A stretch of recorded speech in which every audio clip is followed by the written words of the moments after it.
promised to be a lot shorter than what you just watched. I won't take it personally if you've never heard of me. I'm the new senator from the great state of Michigan, where I grew up. I've been in public service my entire life because I happened to be in New York City on 9/11 when the Twin Towers came down. Before the smoke cleared, I knew I wanted to make a life in national security. I was recruited by the CIA and did 3 tours in Iraq alongside the military. In between, I worked at the White House under President Bush and President Obama, 2 very different leaders who both believed that America is exceptional. You can find that same sense of patriotism here in Wyandotte, Michigan, where I'm speaking from tonight. It's a working class town just south of Detroit. President Trump and I both won here in November. It might not seem like it, but plenty of places like this still exist across the United States. Places where people believe that if you work hard and play by the rules, you should do well and your kids should do better. It reminds me of how I grew up. My dad was a lifelong Republican, my mom a lifelong Democrat. But it was never a big deal because we had shared values that were bigger than any one party. We just went through another fraught election season. Americans made it clear that prices are too high and that the government needs to be more responsive to their needs. America wants change, but there's a responsible way to make change and a reckless way. And we can make that change without forgetting who we are as a country and as a democracy. So that's what I'm going to lay out tonight. Because whether you're from Wyandotte or Wichita, most Americans share 3 core beliefs: that the middle class is the engine of our country, that strong national security protects us from harm, and that our democracy, no matter how messy, is unparalleled and worth fighting for. Let's start with the economy. Michigan literally invented the middle class, the revolutionary idea that you could work at an auto plant and afford the car you were building. That's the American dream. And in order to expand and protect the middle class, we have to do a few basic things. We need to bring down the price of things we spend the most money on: groceries, housing, healthcare. We need to make more things in America with good-paying union jobs and bring our supply chains back home from places like China. We need to give American businesses the certainty they need to invest and create the jobs of the future.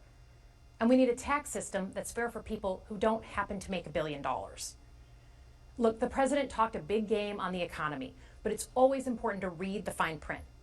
So, do his plans actually help Americans get ahead?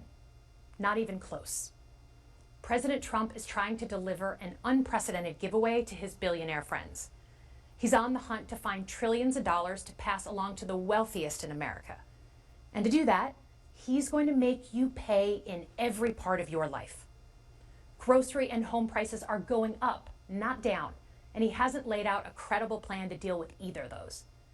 His tariffs on allies like Canada will raise prices on energy, lumber, and cars, and start a trade war that will hurt manufacturing and farmers. Your premiums and prescriptions will cost more because the math on his proposals doesn't work without going after your health care. Meanwhile, for those keeping score, the national debt is going up, not down. And if he's not careful, he could walk us right into a recession. And one more thing. In order to pay for his plan, he could very well come after your retirement, the Social Security, Medicare, and VA benefits you worked your whole life to earn. The president claims he won't, but Elon Musk just called Social Security the biggest Ponzi scheme of all time. While we're on the subject of Elon Musk, is there anyone in America who is comfortable with him and his gang of 20-year-olds using their own computer servers to poke through your tax returns, your health information, and your bank accounts? No oversight, no protections against cyber attack, no guardrails on what they do with your private data. We need a more efficient government. You want to cut waste? I'll help you do it. But change doesn't need to be chaotic or make us less safe. The mindless firing of people who work to protect our nuclear weapons, keep our planes from crashing, and conduct the research that finds the cure for cancer, only to rehire them 2 days later? No CEO in America could do that without being summarily fired. Okay, so we've talked about economic security. How about national security? Let's start with the border. As someone who spent my whole career protecting our homeland, every country deserves to know who and what is coming across its border. Period. Democrats and Republicans should all be for that. But securing the border without actually fixing our broken immigration system is dealing with the symptom and not the disease. America is a nation of immigrants. We need a functional system keyed to the needs of our economy that allows vetted people to come and work here legally. So I look forward to the president's plan on that. Because here's the thing, today's world is deeply interconnected. Migration, cyber threats, AI, environmental destruction, terrorism. One nation cannot face these issues alone. We need friends in all corners, and our safety depends on it. President Trump loves to say peace through strength. That's actually a line he stole from Ronald Reagan.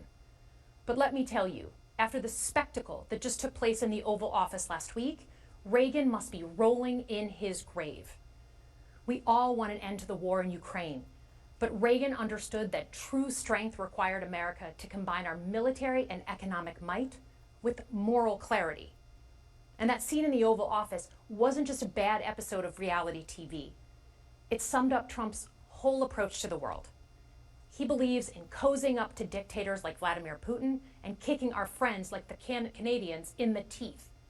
He sees American leadership as merely a series of real estate transactions. As a Cold War kid, I'm thankful it was Reagan and not Trump in office in the 1980s. Trump would have lost us the Cold War. Donald Trump's actions suggest that in his heart, he doesn't believe we're an exceptional nation. He clearly doesn't think we should lead the world. Look, America is not perfect, but I stand with the majority of Americans who believe we are still exceptional, unparalleled. And I would rather have American leadership over Chinese or Russian leadership any day of the week. Because for generations, America has offered something better. Our security and our prosperity, yes, but our democracy, our very system of government, has been the aspiration of the world. And right now, it's at risk. It's at risk when the president decides you can pick and choose what rules you want to follow, when he ignores court orders and the Constitution itself, or when elected leaders stand by and just let it happen. But it's also at risk when the president pits Americans against each other, when he demonizes those who are different and tells certain people they shouldn't be included. Because America is not just a patch of land between two oceans. We are more than that.